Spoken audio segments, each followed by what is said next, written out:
Hello everyone. So our next topic is Gauss law. In previous video, we studied about electric flux. Okay? And what do you mean by the electric flux? Electric flux means the electric field line linked with any closed surface. अगर मैं electric flux को define करूं तो कैसे define करूंगा? Electric field line linked with any close surface. जैसे मैं यहाँ पे इलेक्ट्रिक फील्ड लाइन ड्रॉ किया हूँ, ये क्लोज सरफेस है. इस क्लोज सरफेस में number of electric field line कितनी है? 3 है. तो इसके लिए इलेक्ट्रिक फ्लक्स कितना हो जाएगा? 3. इस वाले के लिए कितना हो जाएगा? 1. तो हम कोई भी एक क्लोज सरफेस पे जो number of electric field line linked होती है उसको हम क्या बोलते हैं? इलेक्ट्रिक फ्लक्स, जो फाई से डिनोट किया जाता है. ये एक स्केलर क्वांटिटी है. ठीक है, ये कैसा है? स्केलर क्वांटिटी है. यूनिट भी आपको पता है, न्यूटन मीटर स्क्वायर पर कूलम. तो ये चीजें हम देख चुके थे. यहाँ पे जानने लायक एक बात ये है कि फ्लक्स जो है वो स्केलर है, और ये क्या कहता है कि electric field line linked with any close area. तो इलेक्ट्रिक फील्ड लाइन के लिए ई और क्लोज्ड एरिया ds. ds यहाँ पे क्या है? Area vector. Smaller area consider किए हैं, वो होगा वेक्टर, और इलेक्ट्रिक फील्ड भी है वेक्टर. तो देखिए इलेक्ट्रिक फील्ड वेक्टर है तो उसका डायरेक्शन क्या है पता है आपको? Positive to negative. पॉजिटिव के लिए आउटवर्ड, नेगेटिव के लिए इनवर्ड. तो इसका डायरेक्शन तो हमको पता है. नेक्स्ट कौन आ गया? ds. ds मतलब एरिया वेक्टर. तो एरिया वेक्टर का डायरेक्शन क्या होता है? Normally outward. लाइक जैसे ये मार्कर है, ठीक है, इस सरफेस का एरिया, जो कुछ भी ये एरिया होगा, इसका डायरेक्शन क्या होगा? Normally outward. इस वाले के डायरेक्शन क्या होगा? Normally outward. इस वाले का नॉर्मली आउटवर्ड. तो एरिया वेक्टर का डायरेक्शन क्या होता है? Normally outward. और क्योंकि ये स्केलर है और इन दोनों का प्रोडक्ट स्केलर आना है, तो इन दोनों के बीच में डॉट प्रोडक्ट है, और ये हो जाएगा eds cos थीटा. जहां थीटा क्या है? Theta is the angle between E and ds. आपको E और ds का डायरेक्शन पता रहेगा तो दोनों के बीच का एंगल थीटा हम कैलकुलेट कर सकते हैं, और ये सारी वैल्यू हम पुट करेंगे तो हमको क्या मिल जाएगा? Electric flux. क्या मिल जाएगा? Electric flux. बस ये नया चीज एरिया वेक्टर है, इसको ध्यान देना कि इसका डायरेक्शन क्या होता है? Normally outward. और एक क्लोज सरफेस के लिए हम इलेक्ट्रिक फ्लक्स फाइंड आउट कर रहे हैं. तो इलेक्ट्रिक फ्लक्स का इंट्रोडक्शन हम देख चुके हैं. अब हम बात करते हैं गॉस लॉ कि गॉस लॉ क्या बोलता है. अगर मैं बात करूं 12th फिजिक्स की, तो गॉस लॉ बहुत इंपॉर्टेंट टॉपिक है, बोर्ड एग्जाम के लिए भी, कॉम्पिटिटिव एग्जाम के लिए भी. इसके जो एप्लीकेशन बेस्ड क्वेश्चन आते हैं वो बहुत ज्यादा इंपॉर्टेंट है. तो गॉस लॉ को बहुत ध्यान से देखिएगा. ठीक है, तो गॉस लॉ क्या कहता है? तो गॉस लॉ फ्लक्स की वैल्यू ही देता है. अगर मैं गॉस लॉ का स्टेटमेंट लिखूं तो according to Gauss law the electric flux linked with any closed body या close surface area is 1 by epsilon naught times of the charge enclosed by the surface. एक बार मैं डिफाइन कर दूं. Electric flux, Gauss law किसको बताएगा? Electric flux. Gauss law क्या बोला कि the electric flux around any close surface is 1 by epsilon naught times of the charge enclosed by the surface. इसका कहने का मतलब कि अगर कोई क्लोज सरफेस है, ठीक है, इस क्लोज सरफेस पे हमको क्या फाइंड आउट करना है? इलेक्ट्रिक फ्लक्स, मतलब electric field line passing through any close surface वाला. तो इसका इलेक्ट्रिक फ्लक्स कितना होगा? इस सरफेस के अंदर जो चार्ज है, इस सरफेस के अंदर जो चार्ज है डिवाइडेड बाय एप्सिलॉन नॉट. ठीक है, उस चार्ज के 1 by एप्सिलॉन नॉट टाइम्स होता है कौन? फ्लक्स. तो बेसिकली गॉस लॉ किसकी वैल्यू बताया? फ्लक्स की वैल्यू. और according to Gauss law the flux is equals to the 1 by epsilon naught times of the charge enclosed by the surface. Any close surface के लिए हम ये बात करते हैं फ्लक्स की. इसको और अच्छे से लिखूं मैं तो फ्लक्स को तो हम ये लिख सकते हैं ना, देखिएगा फाई को हम लिख सकते हैं close integration of eds cos theta लिख सकते हैं हम लोग, और ये किसके बराबर होगा? q बाय एप्सिलॉन नॉट के बराबर होगा. जहां q ध्यान दीजिएगा, q है charge enclose by surface. Like ये क्लोज सरफेस है, इस पे चार्ज है प्लस क्यू, तो इसका फ्लक्स कितना हो गया? Q by epsilon not. अगर चार्ज यहां पे है तो इसके अंदर फ्लक्स कितना हो जाएगा? 0. फ्लक्स क्या हो जाएगा? 0. क्यों? क्योंकि इसके अंदर कोई भी चार्ज नहीं है. ये चीज बस ध्यान देना. फ्लक्स के जो वैल्यू है क्यू बाय एप्सिलॉन नॉट, ये जो क्यू है वो एनक्लोज्ड बाय द सरफेस, जो अंदर में जो चार्ज रहेगा वो. अगर उस सरफेस के अंदर कोई चार्ज नहीं है तो उस सरफेस के अक्रॉस जो फ्लक्स है वो क्या हो जाएगा? 0. तो क्लोज सरफेस के अक्रॉस इलेक्ट्रिक फ्लक्स की वैल्यू बताया ये. ठीक है, अराउंड बोल दिया था मैं, अक्रॉस है. ठीक है, नेक्स्ट. तो ये गॉस लॉ को हमको प्रूफ करना है और हमको बनाना है. ठीक है, इसके एप्लीकेशंस. तो कुछ स्टेप्स होते हैं, मैं आपको पहले बता दूं कि वो स्टेप क्या क्या लेंगे हम, ठीक है। अच्छा, हम ये मान के चलते हैं कि जो भी इलेक्ट्रिक फील्ड लाइंस आ रही हैं वो इसी चार्ज के चलते आ रही हैं। ये जो Q बाय एप्सिलॉन नॉट कह रहा हूं ना, जो भी इलेक्ट्रिक फील्ड लाइन आ रही है ये इसी चार्ज के चलते आ रही हैं। और ये जो ds एरिया है, ये चार्ज एनक्लोज है ना किसी सरफेस के, उस सरफेस का एरिया है ये, और थीटा क्या है, E और ds के बीच का एंगल। बात समझ रहे हैं आप कि जो चार्ज है, इस चार्ज के चलते इलेक्ट्रिक फील्ड लाइंस आएंगी, इलेक्ट्रिक फील्ड आएगा। ये जिस सरफेस के एनक्लोज है ये उस सरफेस का एरिया है, और E और ds के बीच का एंगल क्या है, थीटा है, ठीक है। तो स्टेप बाय स्टेप आप बना सकते हैं। गॉस लॉ को आपको अगर एप्लीकेशन लाना है या इसको प्रूफ भी करना है तो गॉस लॉ को अप्लाई करने के लिए कुछ स्टेप होते हैं, आपको ध्यान दीजिएगा। सबसे पहला स्टेप क्या होगा, ठीक है, सबसे पहला स्टेप क्या होता है कि अगर आपको कोई चार्ज दिया गया है तो इस चार्ज के अराउंड एक गॉसियन सरफेस ड्रॉ करना है। हमको क्या ड्रॉ करना है, एक गॉसियन सरफेस। अब ये गॉसियन सरफेस है क्या, लाइक ये चार्ज है, मैंने कहा था कि क्लोज सरफेस के लिए होता है ये, इसलिए हमने यहाँ क्लोज इंटीग्रेशन भी लगाया है। इंटीग्रेशन पे एक राउंड लगा दिया, क्लोज इंटीग्रेशन की बात हो रही है। तो क्योंकि ये क्लोज सरफेस के लिए होता है तो उस चार्ज के अराउंड हमको एक इमेजिनरी क्लोज सरफेस ड्रॉ करना है। उस चार्ज के अराउंड हमको एक इमेजिनरी क्लोज सरफेस ड्रॉ करना है। उसी क्लोज सरफेस को क्या कहा गया, गॉसियन सरफेस। उसी क्लोज सरफेस को क्या कहा गया, गॉसियन सरफेस। तो सबसे पहला step, we have to draw the Gaussian surface. Gaussian surface means the surface around the charge, the imaginary surface which close the charge. एक और चीज, गॉसियन सरफेस का नेचर कैसा होना चाहिए, गॉसियन सरफेस इलेक्ट्रिक फील्ड की सिमेट्री होना चाहिए। इलेक्ट्रिक फील्ड के लिए सिमेट्री मतलब इस गॉसियन सरफेस के हर एक पॉइंट पे इलेक्ट्रिक फील्ड की वैल्यू क्या होनी चाहिए, सेम। आप ऐसा गॉसियन सरफेस ड्रॉ करेंगे जिसके हर एक पॉइंट पे इलेक्ट्रिक फील्ड क्या होगा, सेम होगा, और थीटा भी सिमेट्रिक होगा आपका। तो गॉसियन सरफेस ड्रॉ करने का रूल क्या है, सबसे पहला रूल कि वो गॉसियन सरफेस चार्ज को पूरी तरह से एनक्लोज करे। सेकेंड रूल, उस सरफेस के हर एक पॉइंट पे इलेक्ट्रिक फील्ड और वो जो एंगल है वो क्या रहे, सेम रहे। वो इलेक्ट्रिक फील्ड और एंगल के लिए क्या रहे, सिमेट्री रहे। बात समझ में आ रहा है ना। हम स्टार्ट किए थे इलेक्ट्रिक फ्लक्स से। इलेक्ट्रिक फ्लक्स क्या था, the number of electric field या the electric field linked with any close surface is called electric flux, EDS cos theta. अब उस फ्लक्स की वैल्यू बताने के लिए गॉस एक लॉ दिया था। वो लॉ क्या बोला कि जो इलेक्ट्रिक फ्लक्स है वो कितना होता है, 1/ε0 times of the charge enclose by the surface. कोई एक क्लोज सरफेस है, उसके अंदर कोई चार्ज है, तो वो चार्ज डिवाइडेड बाय ε0 ही क्या है, उस फ्लक्स की वैल्यू है। तो आपको कोई भी एक चार्ज दे दिया गया है, इस चार्ज के चलते इलेक्ट्रिक फील्ड आएगा ना, तो हमको इलेक्ट्रिक फ्लक्स लाना है। तो सबसे पहला स्टेप होता है गॉसियन सरफेस ड्रॉ करना। और गॉसियन सरफेस का मतलब क्या होता है, एक इमेजिनरी क्लोज सरफेस है जो जिसके लिए क्राइटेरिया क्या होनी चाहिए कि वो पूरी तरह से चार्ज को एनक्लोज करे, वो इलेक्ट्रिक फील्ड और थीटा के लिए सिमेट्री हो, मतलब इसके हर एक पॉइंट पे इलेक्ट्रिक फील्ड और थीटा क्या हो, सेम हो। उसके बाद सेकंड स्टेप क्या होता है, आप पहले गॉसियन सरफेस ड्रॉ कर लेंगे। सेकंड स्टेप आप ई का डायरेक्शन फाइंड आउट करेंगे और थीटा का भी आप डायरेक्शन फाइंड आउट करेंगे। इलेक्ट्रिक फील्ड का डायरेक्शन कैसे फाइंड आउट करेंगे, प्लस है तो आउटवर्ड, माइनस है तो इनवर्ड। डायरेक्शन कैसे, इलेक्ट्रिक फील्ड का डायरेक्शन लाएंगे और एरिया का डायरेक्शन लाएंगे। एरिया का डायरेक्शन कैसे लाएंगे, उस सरफेस के परपेंडिकुलरली आउटवर्ड, नॉर्मली आउटवर्ड। तो हमको एरिया का भी डायरेक्शन मिल गया, क्योंकि दोनों डायरेक्शन मिल गया है तो दोनों के बीच का फिर एंगल लाएंगे और फिर यहाँ वैल्यू पुट कर देंगे आप। बात समझ में आ रहा है। गॉस लॉ अप्लाई करने के लिए सबसे पहला क्या किया जाता है, एक गॉसियन सरफेस ड्रॉ किया जाता है। गॉसियन सरफेस मतलब उस चार्ज के अराउंड एक क्लोज सरफेस ड्रॉ करते हैं, इमेजिनरी क्लोज सरफेस, जो उस चार्ज को पूरी तरह से एनक्लोज कर दे और वो गॉसियन सरफेस के हर एक पॉइंट पे इलेक्ट्रिक फील्ड और थीटा की वैल्यू क्या हो, सेम हो।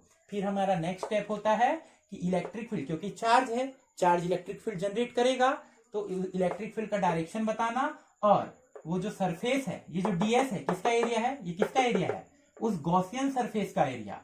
ये E क्या है, electric field produce by the charge.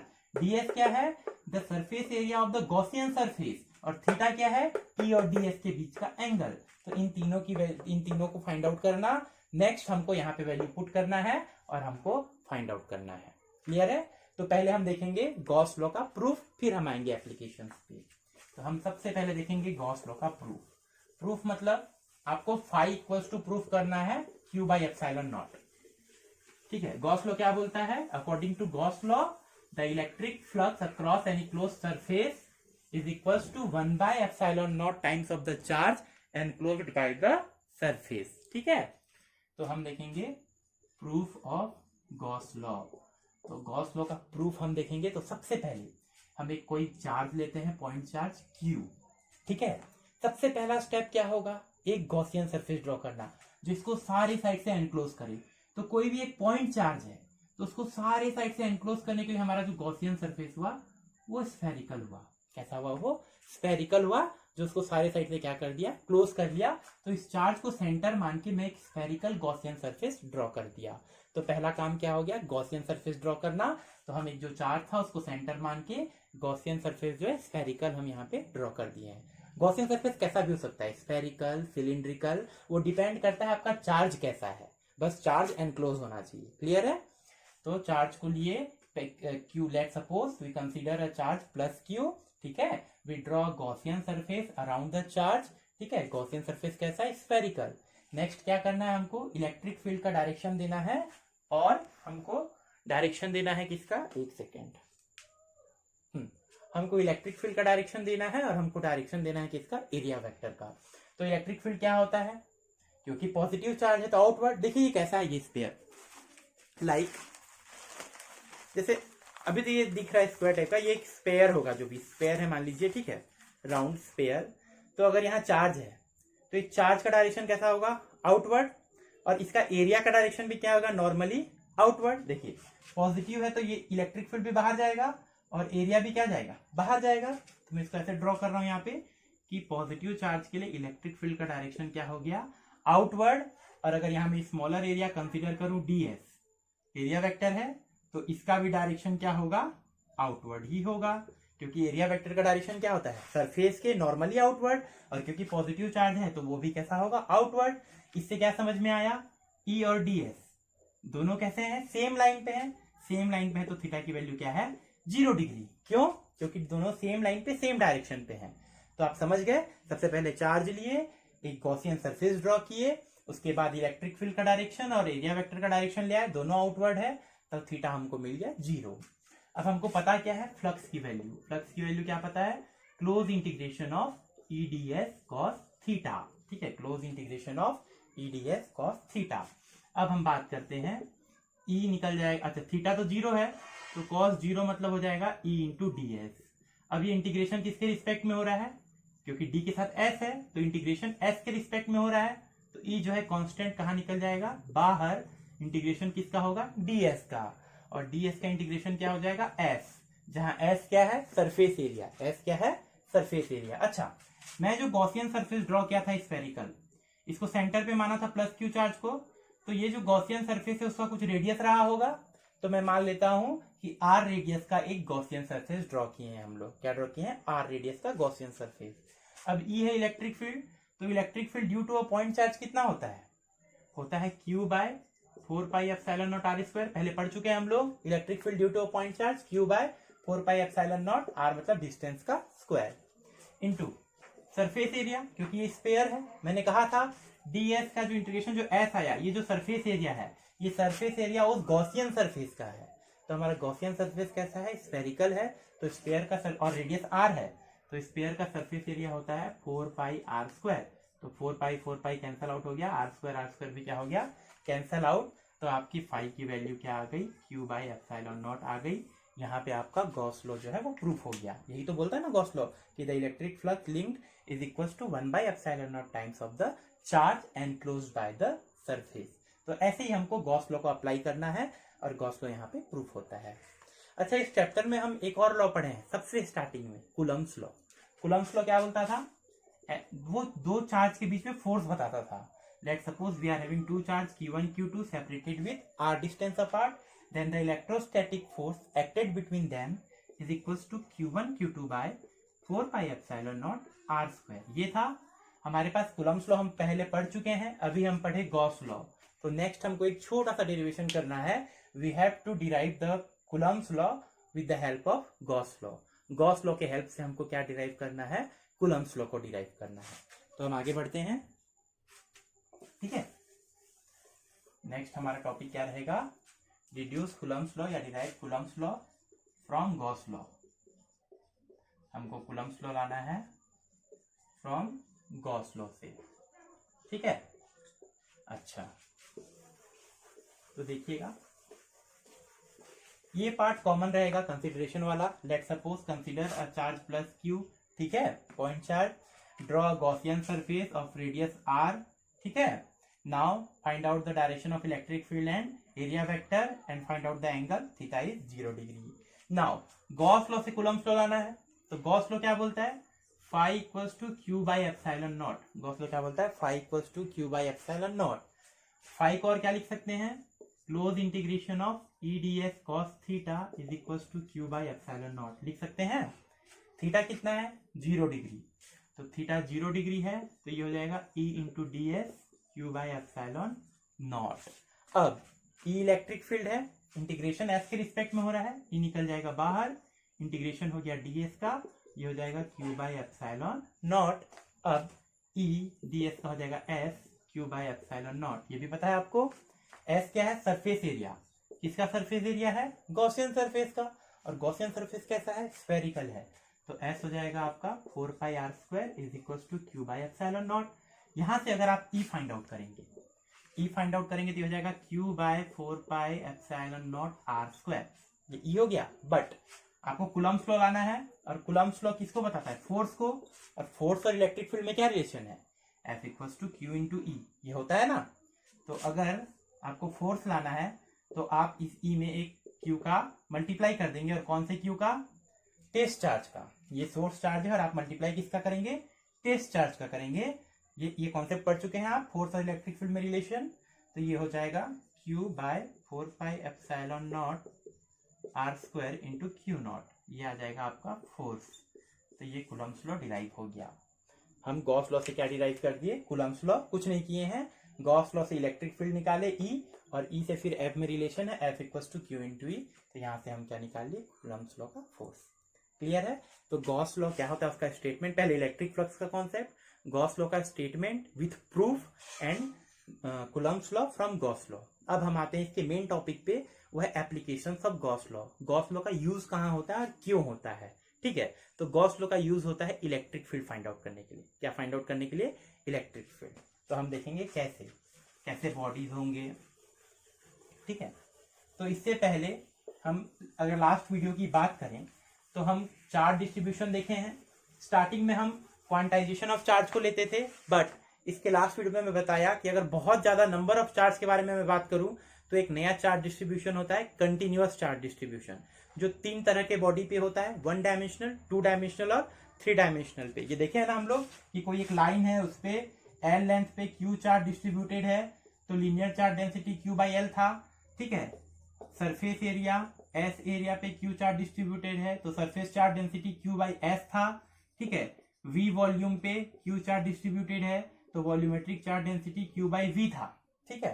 तो ये अभी हमारा यूज होगा, क्यों, क्योंकि जब मैं गॉस लॉ की बात कर रहा हूं तो मैं पॉइंट चार्ज की बात नहीं करूंगा, मैं एक बॉडी लूंगा जो पूरा का पूरा चार्ज होगा। मतलब we are dealing with the number of charges, तो हमको अब क्वांटाइजेशन वाली थ्योरी नहीं लेनी है, हमको अब कंटिन्यूअस चार्ज डिस्ट्रीब्यूशन वाली थ्योरी लेनी है।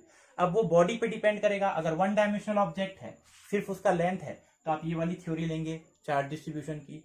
2 डायमेंशनल ऑब्जेक्ट है तो ये वाला लेंगे, 3 डायमेंशनल ऑब्जेक्ट है तो आप ये वाला लेंगे। तो गॉस के application electric field find out करने के लिए हम 3 यूज करते हैं। पहला 1 डायमेंशनल ऑब्जेक्ट के लिए, दूसरा जो रहेगा 2 डायमेंशनल ऑब्जेक्ट के लिए, और तीसरा हम यूज करेंगे 3 डायमेंशनल ऑब्जेक्ट के लिए, ठीक है। तो हेडिंग लेंगे अपन application of Gauss law to find the electric field intensity of any object, uniformly charge object. तो हमारा हेडिंग है एप्लीकेशन ऑफ गॉस लॉ, ठीक है। तो सबसे पहले हम एक 1 डायमेंशनल ऑब्जेक्ट के लिए लेते हैं। 1 डायमेंशनल ऑब्जेक्ट मतलब let suppose we are having a wire of length L, ठीक है, and we have to find out electric field intensity, ठीक है, due to a uniformly charged wire, ठीक है, लॉन्ग यूनिफॉर्मली चार्ज वायर, ठीक है। तो देखिए हम एक एल लेंथ का वायर लिए हैं, यूनिफॉर्मली चार्ज मतलब इसमें जो चार्ज डिस्ट्रीब्यूशन है वो कैसा है, यूनिफॉर्म है, ठीक है। अच्छा, कहीं ये इन्फिनिटली लॉन्ग वायर भी बोल सकता है इसको, इन्फिनिटली लॉन्ग वायर, तो उससे आप घबराना मत। आपको बोलेगा we have to find out the electric field intensity due to a uniformly charge infinity long wire. तो सबसे पहले एक वायर लिए एल लेंथ का, इसका विड्थ हम कंसिडर नहीं कर रहे हैं, सिर्फ क्या है, एक ही डायमेंशन है एल लेंथ। इसमें प्लस क्यू चार्ज डिस्ट्रीब्यूटेड है, और कैसा डिस्ट्रीब्यूटेड है, यूनिफॉर्मली, ऐसा नहीं यहाँ ज्यादा यहाँ कम, यूनिफॉर्मली डिस्ट्रीब्यूशन है, ठीक है। और हमको क्या फाइंड आउट करना है, इलेक्ट्रिक फील्ड इंटेंसिटी। तो इस चार्ज से लेट सपोज आर डिस्टेंस पे हमको क्या फाइंड आउट करना है, ये अराउंड पूरा electric field intensity find out करना है। तो इन्फिनिटली लॉन्ग क्यों कहा गया, अगर ये जो आर का डिस्टेंस है वो एल के कंपैरिजन में अगर कम है, आर अगर एल के कंपैरिजन में कम है, तो हम इसको मान सकते हैं कि ये इन्फिनिटली लॉन्ग वायर है, क्योंकि वो इसके कंपैरिजन में ये बहुत लार्ज हो जाता है। तो इस स्टेटमेंट से भी कुछ घबराना नहीं है, ठीक है। बस ये ध्यान देना कि इसके अराउंड जो आर डिस्टेंस तक हम लोग फाइंड आउट कर रहे हैं वो बहुत ही स्मॉल डिस्टेंस है। तो एक वायर लिए एल लेंथ का, जिसपे क्यू चार्ज यूनिफॉर्मली डिस्ट्रीब्यूटेड था, आर डिस्टेंस पे उसके अराउंड हमको इलेक्ट्रिक फील्ड क्या करना है, फाइंड आउट करना है। अब क्योंकि इसके लिए हम क्या यूज करेंगे, गॉस लॉ यूज करेंगे। तो गॉस लॉ का पहला स्टेप क्या होता है, गॉसियन सरफेस ड्रॉ करना। पहला स्टेप क्या होगा, गॉसियन सरफेस ड्रॉ करना।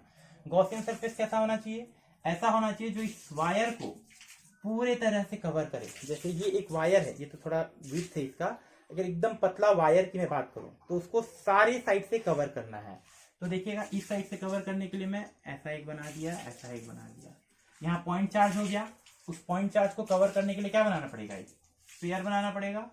इधर एक पॉइंट चार्ज हो गया नीचे, उसके लिए एक स्फीयर हो गया। तो अगर मैं बात करूं इसके लिए एक ऐसा गॉसियन सरफेस जो इस वायर को सारे साइड से एनक्लोज कर दे, ठीक है, तो वो कैसा रहेगा, सिलेंडर, कैसा रहेगा, सिलिंड्रिकल। तो एक यूनिफॉर्मली लॉन्ग चार्ज वायर के अराउंड हम एक गॉसियन सरफेस ड्रॉ किए हैं, जो कैसा है, एक सिलिंड्रिकल है, जिसका दो जो स्फेरिकल सरफेस, मतलब जो सर्कुलर फेस है दो, और ये क्या है आपका फ्लैट सरफेस है। तो सर्कुलर सरफेस जो है उसका रेडियस क्या है, आर है, ठीक है, और फ्लैट सरफेस का लेंथ क्या है, एल है। तो एक वायर के अराउंड हम क्या ड्रॉ कर लिए, गॉसियन सरफेस। पहला स्टेप हो गया। सेकंड स्टेप क्या होता है, अच्छा इसमें देखिएगा, इसमें 3 सरफेस हो गए ना, 1 2 और 3, 1 और 3 दो सर्कुलर सरफेस है, सर्कुलर फेस होते हैं इसमें, और सेकंड वाला जो है आपका क्या है, फ्लैट सरफेस है, फ्लैट है, क्लियर। तो अब हम देखते हैं सब में हमको क्या फाइंड आउट करना है, फिर इलेक्ट्रिक फील्ड का डायरेक्शन और एरिया वेक्टर का डायरेक्शन। क्योंकि पॉजिटिव चार्ज है तो इलेक्ट्रिक फील्ड कैसा होगा, आउटवर्ड। यहाँ भी प्लस चार्ज के लिए इलेक्ट्रिक फील्ड कैसा होगा, आउटवर्ड। ये भी प्लस चार्ज है, इलेक्ट्रिक फील्ड क्या होगा, आउटवर्ड। इलेक्ट्रिक फील्ड का एक ही डायरेक्शन होता है ना, तो अगर इसमें आउटवर्ड है, सब में क्या है, अगर टुवर्ड्स राइट है तो इलेक्ट्रिक फील्ड का एक ही डायरेक्शन होगा। ऐसा नहीं कि इसमें लेफ्ट हो गया, इसमें राइट हो गया। इलेक्ट्रिक फील्ड का डायरेक्शन एक ही होता है। एरिया वेक्टर का डायरेक्शन डिपेंड करता है एरिया पे। अब एरिया वेक्टर कैसे निकालेंगे, जैसे ये सिलेंडर है, इस वाले का एरिया किधर होगा, नॉर्मली आउटवर्ड, इसका नॉर्मली आउटवर्ड, इसका नॉर्मली आउटवर्ड। वैसे ही इस सरफेस का एरिया क्या होगा, इसके आउटवर्ड, ds। इसका एरिया क्या होगा, इसके आउटवर्ड। इसका एरिया क्या होगा, इसके आउटवर्ड। समझे ना, एक बॉटल भी आप लेंगे तो उसका एरिया आउटवर्ड, इसका आउटवर्ड और इसका आउटवर्ड। एरिया वेक्टर हमेशा आउटवर्ड होता है, ठीक है, हर एक सरफेस का अपना अपना एरिया वेक्टर। इसीलिए मैं 3 अलग अलग सरफेस लिया, क्योंकि तीनों के एरिया वेक्टर अलग अलग होंगे। लेकिन इलेक्ट्रिक फील्ड सबके लिए क्या है, सेम, क्योंकि प्लस चार्ज है तो इलेक्ट्रिक फील्ड कैसा होगा, आउटवर्ड। फिर थर्ड स्टेप क्या होता है, पहला गॉसियन सरफेस निकालो, सेकंड इलेक्ट्रिक फील्ड और ds का डायरेक्शन निकालो, थर्ड आपको एंगल निकालना है। दिख रहा है यहाँ एंगल थीटा 90 डिग्री बन रहा है, फर्स्ट पे और थर्ड पे 90 डिग्री बन रहा है, और सेकंड पे थीटा जो है वो 0 डिग्री बन रहा है। एंगल भी निकल गया। अब हम आते हैं हमारे फॉर्मूला पे, जो बोलता है ई डी एस कॉस थीटा किसके बराबर होता है, Q by epsilon naught. Gauss law यही बोला ना। अब देखिएगा, क्योंकि 3 सरफेस हैं तो 3 अलग अलग फ्लक्स होंगे। फर्स्ट सरफेस के लिए मैं ईडीएस कॉस थीटा लिखूं, प्लस सेकंड सरफेस के लिए ईडीएस कॉस थीटा लिखता हूं, प्लस थर्ड सरफेस के लिए मैं लिखता हूं EDS cos theta is equal to कितना है, Q बाय एप्सिलॉन नॉट। अब थीटा की वैल्यू 1 और 3 के लिए 90 डिग्री है, तो 1 और 3 में थीटा कितना डिग्री है, 90 डिग्री, और 2 पे थीटा कितना डिग्री है, 0 डिग्री, ठीक है। तो cos 90 की वैल्यू 0 होती है, cos 90 की वैल्यू 0 हो जाएगी, बचेगा सिर्फ क्या, सेकंड वाला, जहां पे cos 0 है और cos 0 की वैल्यू 1, तो ये हो गया EDS Q by epsilon not, ठीक है। अब देखिएगा, ये लीनियर चार्ज डिस्ट्रीब्यूशन है, Q चार्ज L लेंथ पे डिस्ट्रीब्यूटेड है, तो लीनियर चार्ज डेंसिटी लैम्डा क्या होती है, Q बाई L। तो क्यू को क्या लिख सकता हूँ मैं, लैम्डा एल। यहाँ से क्या लिखता हूँ, क्यू को लैम्डा एल, क्योंकि वन डायमेंशनल ऑब्जेक्ट है और लीनियर चार्ज डेंसिटी है, तो lambda equals to Q by L, तो क्यू हो जाएगा आपका लैम्डा इंटू एल। तो यहाँ पे क्यू के जगह मैं लिख दूंगा लैम्डा इंटू एल। लैम्डा के फॉर्म में ई निकल जाएगा बाहर, इंटीग्रेशन किसका होगा, डी एस। डी एस का इंटीग्रेशन एस होता है, ये हो जाएगा lambda L by epsilon naught. ये जो एस है वो एस सरफेस एरिया है किसका, गॉसियन सरफेस का। किसका, गॉसियन सरफेस का। गॉसियन सरफेस में भी कौन से सरफेस का, सेकंड वाले। तो इस सेकंड वाले का एरिया, क्योंकि वन और थर्ड का तो फ्लक्स जीरो हो चुका था, सिर्फ किसका एरिया, सेकंड वाले का। ठीक है, तो कितना होता है, 2 पाई आर एच। इस फ्लैट सरफेस का एरिया कितना होता है, 2 पाई आर एच, और हाइट कितनी है, एल है, तो इसका एरिया हो जाएगा 2 पाई आर एल। कितना हो जाएगा, 2 पाई आर एल। तो ई इंटू सरफेस एरिया की जगह मैं लिख दिया 2 पाई आर एल। देखिए मैं पूरा सिलेंडर का एरिया नहीं लिया, क्योंकि सिर्फ सेकंड सरफेस का एरिया है, तो हम सेकंड सरफेस का ही हम एरिया लेंगे। और ये हो जाएगा lambda L by epsilon not. L जो है कैंसिल आउट हो गया, यहाँ से इलेक्ट्रिक फील्ड लाना था, lambda equals to 2 pi R epsilon naught. यही तो हमको फाइंड आउट करना था, इलेक्ट्रिक फील्ड अराउंड एनी या due to a electric field due to a infinitely long charge straight charge wire. तो कितना आया, lambda by 2 pi R epsilon naught, जहाँ लैम्डा क्या है उसकी लीनियर चार्ज डेंसिटी, और आर क्या है वहां से जो डिस्टेंस है जहां तक आपको इलेक्ट्रिक फील्ड फाइंड आउट करना है। तो ये हो गया अपना पहला application. Clear. So the second application of Gauss law is to find the electric field intensity due to a uniformly charged thin sheet, या infinitely long thin sheet भी हम इसको बोल सकते हैं। thin sheet मतलब एक पीस ऑफ पेपर के जैसे है, जिसमें लेंथ भी है और जिसमें क्या है, ब्रेड्थ भी है। लाइक जैसे मैं ये एक ही पेपर की बात करूँ, ठीक है, ये तो खैर अच्छा खासा विड्थ है। अगर मैं एक ही पेपर की बात करता हूँ, ठीक है, जैसे ये एक पेपर है, इसमें लेंथ भी है और क्या है, ब्रेड्थ भी है, तो ये एक थिन सीट है। अब इस सीट पे जो है चार्ज जो है plus Q charge uniformly distributed है, तो लेंथ एंड ब्रेड्थ विड्थ, तो इसका एरिया हो गया। इसका मतलब इसमें कौन सा चार्ज डिस्ट्रीब्यूशन है, सरफेस चार्ज डिस्ट्रीब्यूशन, जिसमें क्या है plus Q charge S surface area पे यूनिफॉर्मली डिस्ट्रीब्यूटेड है। तो surface charge density Q equals to क्या होता है, सिग्मा इक्वल्स टू क्या होता है, Q by S, the charge distributed uniformly across the surface area S. ठीक है, तो ये सेकंड टाइप का चार्ज डिस्ट्रीब्यूशन है, सरफेस चार्ज डिस्ट्रीब्यूशन। अब हमको क्या करना पड़ेगा, सबसे पहला स्टेप गॉसियन सरफेस ड्रॉ करना पड़ेगा। तो इसके लिए भी गॉसियन सरफेस सिलिंड्रिकल होगा, लेकिन जो वो वर्टिकल था वो थोड़ा सा फ्लैट हो जाएगा। ऐसे देखिएगा, जैसे ये एक पर्टिकुलर एक एरिया है, एक पोर्शन है, इसको मुझे कवर करना है, तो मैं गॉसियन सरफेस एक ड्रॉ करूंगा सिलिंड्रिकल, ये ऐसा और ये हो जाएगा आपका ऐसा। ये गॉसियन सरफेस आपका ड्रॉ हो गया, जिसमें 3 सरफेस है, 1 2 और ये थर्ड वाला सरफेस, ये ऐसा, ये पूरा शीट है, ठीक है, ये पूरा का पूरा शीट है, इस पे ऐसा, ये है इसका सिलेंड्रिकल, मतलब इसके अंदर से ऐसे गया, समझो कि ये सिलेंड्रिकल, जिसमें इधर सर्कुलर सर्कुलर, ये फ्लैट। तो ये पूरा का पूरा शीट को हम कवर किए हैं किससे, एक सिलेंडर से। सिलेंडर में फिर से तीन सेक्शन है, 1 2 और 3, ठीक है, क्योंकि एक ऐसा चार्ज है, प्लस चार्ज है, तो इलेक्ट्रिक फील्ड का डायरेक्शन लेना है, तो इलेक्ट्रिक फील्ड का डायरेक्शन आउटवर्ड होता है, तो इसके लिए ये हो गया इलेक्ट्रिक फील्ड का डायरेक्शन, इसके लिए ये हो गया इलेक्ट्रिक फील्ड का डायरेक्शन, इससे भी आउटवर्ड, तो इसके लिए इलेक्ट्रिक फील्ड ऐसा हो गया। मतलब ऐसा है कि शीट के उस साइड इलेक्ट्रिक फील्ड उधर जाएगा प्लस चार्ज के चलते, और इस साइड प्लस चार्ज के चलते इधर, प्लस चार्ज से आउटवर्ड होता है इलेक्ट्रिक फील्ड का डायरेक्शन। फिर डायरेक्शन किसका देखना है आपको, एरिया वेक्टर। ये ऐसा है सिलेंडर, तो इसका एरिया किधर होगा, उस साइड, इसका एरिया किधर होगा, इस साइड, और इसका एरिया किधर होगा, ऊपर। ठीक है, तो एरिया वेक्टर का डायरेक्शन देखिएगा, इसका हो गया इस साइड, नॉर्मली आउटवर्ड।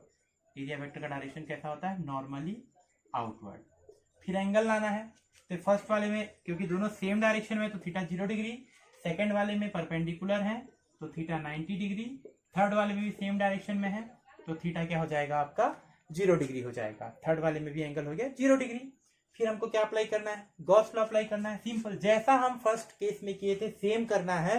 ठीक है, बस वहां पे जो वायर था यहाँ शीट हो गया है, तो आपका जो गॉसियन सरफेस आप लेते हैं उसमें थोड़े से चेंजेस हैं। ठीक है, और उसी गॉसियन सरफेस के अकॉर्डिंगली आपको इलेक्ट्रिक फील्ड और एरिया वेक्टर का डायरेक्शन लेना है और एंगल फाइंड आउट करना है। फिर हम उसको सेम फॉर्मूला में लगा देंगे। गॉस लॉ का फॉर्मूला क्या था, EDS cos theta is equal to था Q बाय एप्सिलॉन नॉट। क्योंकि 3 सेक्शन है, तो ये हो जाएगा सेक्शन 1 का EDS cos theta, plus section 2 का EDS cos theta plus section 3 का EDS cos theta is equals to Q by epsilon naught. अब सेक्शन 1 और 3 में थीटा 0 डिग्री है, 2 में थीटा 90 डिग्री है। 2 में थीटा कितना है 90 डिग्री, 1 में भी 0 डिग्री और 3 में भी 0 डिग्री। cos 0 की वैल्यू होती है 1, तो इसको आगे अगर मैं सॉल्व करूं तो cos 0 1 हो गया, तो ये बचा E into D S. cos 90 की वैल्यू 0 होती है, तो ये पूरा हो गया 0। थर्ड वाले में cos 0 की वैल्यू हो गई 1, ये भी हो गया EDS is equal to Q by epsilon naught. Clear. अब देखिएगा ds के रिस्पेक्ट में s के रिस्पेक्ट में इंटीग्रेशन हो रहा है, E निकल जाएगा बाहर, ये हो जाएगा ds फर्स्ट वाले के लिए। फिर यहाँ पे थर्ड वाले में भी E निकल जाएगा बाहर, ds रहेगा अंदर। Q को मैं क्या लिख सकता हूँ सिग्मा s, Q को क्या लिख सकता हूँ मैं सिग्मा s, क्योंकि सरफेस चार्ज डेंसिटी है। फिर ds का इंटीग्रेशन क्या होगा s, ds का इंटीग्रेशन क्या होगा s is equal to sigma s by epsilon naught. es और es कितना हो जाएगा 2es is equal to sigma s by epsilon naught. s और s क्या हो गया आपका कैंसल आउट, s और s क्या हो गया पूरा कैंसल आउट हो गया। तो E की वैल्यू क्या आ गई, E की वैल्यू आ गई सिग्मा बाय 2 एप्सिलॉन नॉट। तो इलेक्ट्रिक फील्ड कितना होता है किसी एक यूनिफॉर्मली चार्ज 3 सीट के चलते सिग्मा बाय 2 एप्सिलॉन नॉट, जहाँ सिग्मा क्या है surface charge density, surface charge density मतलब Q बाय एरिया। ठीक है। अब हम देखेंगे third application. So the third application of Gauss law is to find the electric field due to a uniformly charged thin spherical cell। ठीक है, spherical cell मतलब ये स्फीयर है। ठीक है। अब इसमें हम चार्ज डिस्ट्रीब्यूशन देखते हैं। तो ये जो स्फेरिकल सेल है इसमें जो चार्ज डिस्ट्रीब्यूटेड होता है वो यूनिफॉर्मली इसके सरफेस पे होता है। जो चार्ज डिस्ट्रीब्यूशन होता है वो क्या होता है यूनिफॉर्मली इसके सरफेस पे। अच्छा ऐसा क्यों, अंदर में सारे चार्ज क्यों नहीं रहते, बाहर में सरफेस में ही क्यों रहते हैं, स्फेयर है, अंदर में भी तो पूरा चार्ज डिस्ट्रीब्यूशन होना चाहिए ना। ठीक है, सीट में जैसे था, वायर में जैसे था, सारे लाइन से थे, यहाँ क्या है अंदर में तो कोई चार्ज है नहीं, सारा डिस्ट्रीब्यूशन किधर है सरफेस पे। ये ऐसा क्यों, तो कोई एक सरफेस के अंदर सारे प्लस को एक साथ रखो, प्लस प्लस में कौन सा फोर्स लगेगा रिपल्सन का ना, इलेक्ट्रोस्टैटिक, सारे रिपेल हो जाते हैं और सब सरफेस पे आ जाते हैं। अब यहाँ से भी बाहर कहाँ जाएंगे, वैसे इस शीट में कहाँ जाएंगे वो लोग, है ना, तो अंदर में नहीं रह पाते। इलेक्ट्रोस्टैटिक फोर्स ऑफ रिपल्सन के चलते आप जितना भी चार्ज इसमें डिस्ट्रीब्यूट करो सारे चार्ज कहाँ रहते हैं इसके सरफेस में रहते हैं। तो जो आपका स्फीयर है उसके सरफेस में सारे चार्ज यूनिफॉर्मली डिस्ट्रीब्यूटेड हैं। तो यहाँ पे देखिए आपका ऑब्जेक्ट 3 डायमेंशनल है, स्फीयर है, उसका वॉल्यूम होता है, लेकिन जो चार्ज डिस्ट्रीब्यूशन हुआ है वो सिर्फ उसके सरफेस पे हुआ है। बात समझ रहे हैं, ऑब्जेक्ट 3 डायमेंशनल है लेकिन जो चार्ज डिस्ट्रीब्यूशन वो फॉलो कर रहा है वो सरफेस मतलब 2 डायमेंशनल फॉलो कर रहा है। तो यहाँ क्या होगा कि Q चार्ज S एरिया पे डिस्ट्रीब्यूटेड है तो सरफेस चार्ज डेंसिटी सिग्मा क्या होगा Q बाई S, क्योंकि सारे के सारे चार्ज कहाँ है उसके सरफेस पे हैं। इलेक्ट्रोस्टैटिक फोर्स ऑफ रिपल्सन के चलते अंदर में कोई चार्ज नहीं रहा। तो हम वो थर्ड डेंसिटी वो rho equals to Q by V नहीं लेंगे क्योंकि वॉल्यूम में डिस्ट्रीब्यूटेड नहीं है, चार्ज कहाँ है सरफेस पे है। क्लियर है ये। अब हमको कोई एक पॉइंट P पे हमको निकालना है इलेक्ट्रिक फील्ड इंटेंसिटी। अब वो पॉइंट P मान लो कभी इनसाइड द स्फीयर हो सकता है, वो जो पॉइंट P है, ठीक है, वो पॉइंट P जो है आपका इसके सरफेस पे हो सकता है। मान लो ये इसका सेंटर है और सेंटर से इसका रेडियस है r, तो पॉइंट P इनसाइड हो सकता है, पॉइंट P सरफेस पे हो सकता है, या फिर वो पॉइंट P कहाँ हो सकता है, सरफेस का तो डिस्टेंस r है ना, वो point P capital R distance पे आउटसाइड द सरफेस भी हो सकता है। आप समझ रहे हैं, आपको electric field intensity find out करनी है एक पॉइंट P पे, और वो पॉइंट P इनसाइड स्फीयर भी हो सकता है, सरफेस पे भी हो सकता है और आउटसाइड द स्फीयर भी हो सकता है। तीनों अलग अलग केस के लिए हम फाइंड आउट करते हैं। सबसे पहले इनसाइड, तो inside the sphere electric field कितनी होगी, 0 होगा। क्यों 0 होगा, क्योंकि inside the sphere there is no charge, यहाँ तो कोई चार्ज है ही नहीं, इनसाइड सारे चार्ज कहाँ है सरफेस पे है, तो इस पर्टिकुलर एरिया पे कोई चार्ज है ही नहीं, तो flux Q by epsilon not होता है ना, तो Q 0 है तो फ्लक्स भी क्या हो जाएगा, मतलब हो जाएगा 0, और एरिया तो 0 होगा नहीं ना। 0 क्या है, इलेक्ट्रिक फील्ड क्या है, 0 यहाँ पे electric field density 0 because there is no charge inside the sphere. अब हम बात करते हैं एट द सरफेस की, तो ये चार्ज है तो पहले गॉसियन सरफेस ड्रॉ करेंगे। तो क्योंकि सरफेस पे तो इसको गॉसियन सरफेस जो क्लोज करेगा वो स्फेरिकल ही हो गया, और r रेडियस का ही गॉसियन सरफेस इसको कवर कर सकता है। तो हमारा गॉसियन सरफेस भी r रेडियस का ही है जो इसको, और स्फीयर है। तो गॉस लॉ लगाऊंगा, तो गॉस लॉ क्या बोलता है, EDS cos theta is equal to Q by epsilon naught. Q मतलब गॉसियन सरफेस के अंदर जो चार्ज है ना, तो थीटा। अब इलेक्ट्रिक फील्ड क्योंकि प्लस चार्ज है, इलेक्ट्रिक फील्ड बाहर, स्फेयर है, एरिया भी किधर होगा, नॉर्मली आउटवर्ड, तो थीटा क्या हो जाएगा आपका 0 डिग्री। तो थीटा 0 मतलब cos 0 की वैल्यू हो गई 1, तो ये हो जाएगा E into DS is equal to Q। क्योंकि सरफेस चार्ज डिस्ट्रीब्यूशन है तो Q के जगह मैं क्या लिख सकता हूँ यहाँ से, सिग्मा S है ना, E निकल जाएगा बाहर, DS का क्या हो जाएगा integration S sigma S by epsilon naught, S क्या हो गया कैंसल। तो eight the surface electric field कितना आ गया, सिग्मा बाई एप्सिलॉन नॉट। यहाँ मैं S और S को कैंसिल क्यों किया, ये S कौन सा सरफेस एरिया होता है, गॉसियन सरफेस का, और ये S, ये जो सिग्मा S वाला S होता है ना, ये किसका सरफेस एरिया होता है, ये उस बॉडी का सरफेस एरिया होता है। और इस सेकंड केस में जो बॉडी है और जो गॉसियन सरफेस है दोनों का रेडियस R ही है, तो दोनों का सरफेस एरिया भी क्या होगा सेम, इसीलिए मैं काट दिया। ध्यान देना, ये EDS वाले में जो सरफेस एरिया है वो गॉसियन सरफेस का है, ये सिग्मा S वाले में जो सरफेस एरिया है वो उस बॉडी का सरफेस एरिया है जहां चार्ज डिस्ट्रीब्यूटेड है, जो थर्ड केस में क्लियरली समझ में आएगा। हमारा पॉइंट P है, तो सबसे पहले हमको क्या ड्रॉ करना पड़ेगा, गॉसियन सरफेस जो इस चार्ज को एनक्लोज करे। तो इस P से हम गॉसियन सरफेस ड्रॉ करेंगे, तो हमारी गॉसियन सरफेस जो है वो कैपिटल R रेडियस का है, और हमारा बॉडी जिसमें चार्ज है वो स्मॉल r रेडियस का है। तो पहले हम गॉसियन सरफेस ड्रॉ कर दिए स्फेरिकल, जो पूरे के पूरे चार्ज को क्या कर दिया एनक्लोज। फिर इलेक्ट्रिक फील्ड का डायरेक्शन क्या होगा आउटवर्ड, ठीक है। एरिया वेक्टर भी क्या होता है नॉर्मली आउटवर्ड। थीटा कितना हो जाएगा आपका 0 डिग्री। वही EDS cos थीटा वाला आप फॉर्मूला लगाएंगे यहाँ पे, Q बाई एप्सिलॉन नॉट करेंगे, cos 0 1 हो गया, E निकल जाएगा बाहर, इसका इंटीग्रेशन होगा DS। Q को आप सिग्मा S लिखना चाहते हैं, चलिए लिख दीजिए। अब DS का इंटीग्रेशन क्या हो गया S, ये हो गया sigma S by epsilon not.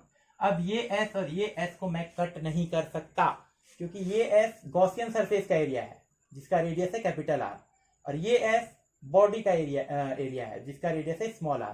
तो ये दोनों S अलग अलग हैं, तो बेटर होगा कि यहाँ Q को सिग्मा S में कन्वर्ट ही मत करो, क्योंकि वो तो कैंसल आउट होने से रहा। अब S मतलब सरफेस एरिया किसका, गॉसियन सरफेस का, जो स्फेयर है और R रेडियस है, तो स्फेयर का सरफेस एरिया क्या होता है 4 pi R square Q by epsilon naught, और E इक्वल टू क्या होगा Q by 4 pi R square epsilon naught. ये इलेक्ट्रिक फील्ड निकल गया at a point P outside the sphere. ये इनसाइड 0, ये at the surface of the sphere, ये outside of the sphere. तीनों केस समझ गए, ठीक है। इनसाइड में 0 होता है, सरफेस पे सिग्मा बाय एप्सिलॉन नॉट होता है, जहां सिग्मा क्या है सरफेस चार्ज डेंसिटी, और आउटसाइड पे Q by 4 pi epsilon naught R square. तो आउटसाइड वाला रेडियस पे डिपेंड करता है, और कैसा डिपेंड करता है रेडियस पे आउटसाइड वाला, inversely proportional to the radius का स्क्वायर। मतलब जितना दूर जाओगे स्फेयर से, जितना दूर जाओगे इलेक्ट्रिक फील्ड उतना क्या होगा कम। ये क्वेश्चन अभी 2020 के बोर्ड एग्जाम में आया था 5 मार्क्स के लिए। इसका एक ग्राफ है, इन तीनों केस को कंबाइन करके इलेक्ट्रिक फील्ड और रेडियस का एक ग्राफ है, वो पूछा गया था इस केस के साथ में। तो वो मैं आपको बता दे रहा हूँ कि कैसे हम उसको बनाएंगे। तो वो ग्राफ कैसे बनता है, graph between electric field intensity and distance for a sphere, uniformly charge sphere. तो हम y एक्सिस पे E लेते हैं और x एक्सिस पे हम R लेते हैं। अब हम एक स्फेयर ले लिए जिसका रेडियस R मान लो, जिसका रेडियस क्या है स्मॉल r, इसका रेडियस क्या है स्मॉल r। तो इन साइड तो इलेक्ट्रिक फील्ड 0 था, यहां तक तो 0 था। सरफेस पे इलेक्ट्रिक फील्ड कुछ वैल्यू रही होगी इलेक्ट्रिक फील्ड की सरफेस पे, सरफेस से दूर जाएंगे तो इलेक्ट्रिक फील्ड क्या होगा कम। तो देखिए सरफेस पे बस इलेक्ट्रिक फील्ड की वैल्यू रहती है ना, सरफेस से पहले इन साइड इलेक्ट्रिक फील्ड 0 था, सरफेस पे मैक्सिमम हो गया, फिर वहां से जितना आगे गए वो एक्सपोनेंशियली डिक्रीज हुआ। वो कैसा होगा एक्सपोनेंशियली डिक्रीज। तो ये आपका ग्राफ है E और R के बीच, कि इनसाइड मतलब कुछ एक पर्टिकुलर डिस्टेंस तक 0 रहता है, सरफेस पे मैक्सिमम होता है, और फिर आगे जाएंगे तो एक्सपोनेंशियली क्या होता है वो डिक्रीज होता है। इस गॉस लॉ से रिलेटेड न्यूमेरिकल भी हैं एनसीईआरटी के एग्जांपल्स में और एक्सरसाइज में, जो बहुत इंपॉर्टेंट है। तो पहले आप थियोरिटिकल इसका कॉन्सेप्ट अच्छे से कर लीजिएगा। इसकी जो न्यूमेरिकल है वो मैं नेक्स्ट वीडियो में अपलोड करूंगा, जिसमें हम पूरे एनसीईआरटी के एग्जाम्पल क्वेश्चन देखेंगे और एक्सरसाइज क्वेश्चन देखेंगे। ओके।